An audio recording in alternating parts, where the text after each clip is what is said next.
I love this question from Island Cruiser. Does having too much sex and ejaculation cause the testes to atrophy? First of all, if it's with the right partner in the right context, I'm not sure that there is anything like too much sex.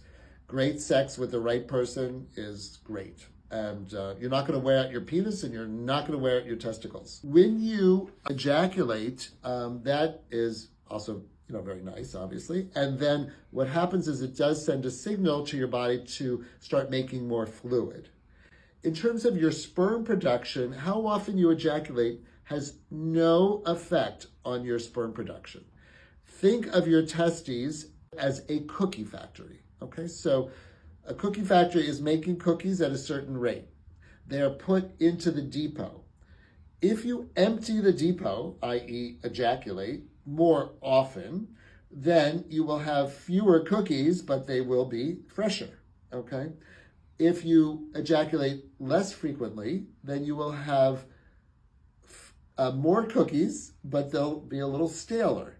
So it does not affect your sperm production at all, just like, a truck driving out of the cookie factory doesn't change the production line. So no such thing as too much sex. You cannot damage your penis or your testes. Enjoy.